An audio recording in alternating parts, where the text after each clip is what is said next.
संज्ञा। बच्चों, आज मैं आपको संज्ञा पढ़ाऊंगी। संज्ञा के बारे में आप अपनी पिछली कक्षाओं से पढ़ते ही आ रहे हैं, पर आज हम और विस्तार से संज्ञा को समझेंगे। ये तो आप जानते ही हैं कि किसी व्यक्ति, वस्तु, स्थान, प्राणी और भाव आदि के नाम को संज्ञा कहते हैं। आइए अब इसे चित्र और वाक्यों की सहायता से समझते हैं। राहुल की मां ने उसे फल लाने के लिए बाजार भेजा। बाजार जाने की सुनते ही वो खुशी से उछल पड़ा। उसका पालतू कुत्ता भी उसके पीछे पीछे चल दिया। बच्चों, इन वाक्यों में राहुल और उसकी मां क्या हैं? व्यक्ति का नाम है, इसलिए ये संज्ञा है। बाजार क्या है? स्थान का नाम, इसलिए बाजार संज्ञा है। फल क्या है? वस्तु का नाम, इसलिए फल संज्ञा है। कुत्ता क्या है? प्राणी का नाम, इसलिए कुत्ता संज्ञा है। तथा खुशी क्या है? मन के भाव का नाम, इसलिए खुशी संज्ञा है। इस प्रकार ये सभी संज्ञा हैं क्योंकि बच्चों, संसार की प्रत्येक वस्तु, स्थान, प्राणी एवं मन के भावों का कोई न कोई नाम अवश्य होता है। इन नामों को ही संज्ञा कहते हैं। अब हम संज्ञा के भेदों को समझते हैं। संज्ञा का पहला भेद है व्यक्तिवाचक संज्ञा। बच्चों, व्यक्तिवाचक संज्ञा वे संज्ञा शब्द होते हैं जिनसे किसी विशेष व्यक्ति, विशेष स्थान, विशेष प्राणी और विशेष वस्तु का पता चलता है। जैसे इन चित्रों को ध्यान से देखो।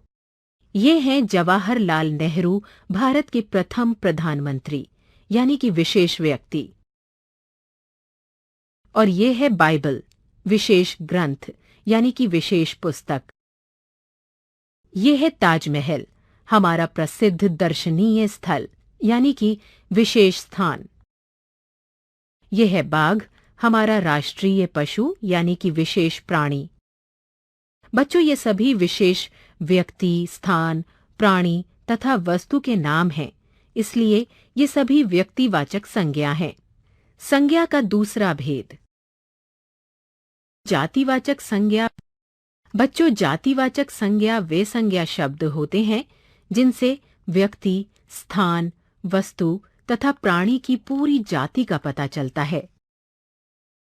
जैसे अखबार शब्द कहने से नवभारत टाइम्स, हिंदुस्तान टाइम्स, दैनिक जागरण, जनसत्ता आदि सभी अखबारों का बोध होता है।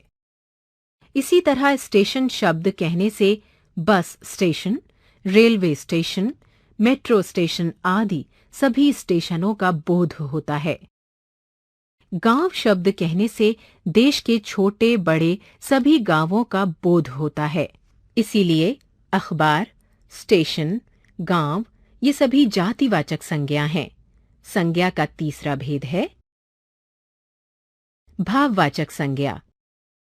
बच्चों, भाववाचक संज्ञा वे संज्ञा शब्द होते हैं जिनसे किसी व्यक्ति, वस्तु, प्राणी आदि के स्वभाव, दशा, गुण, दोष और भाव का पता चलता है। जैसे बचपन, हंसी, सुंदरता आदि। बच्चों, यहाँ बचपन शब्द से किसी छोटे बच्चे की स्थिति या दशा, यानी कि आयु अवस्था का पता चल रहा है। हंसी शब्द द्वारा किसी व्यक्ति का भाव तथा सुंदरता शब्द द्वारा किसी व्यक्ति के सुंदर होने के गुण का पता चल रहा है। इसलिए बच्चों, बचपन, हंसी और सुंदरता शब्द भाववाचक संज्ञा हैं।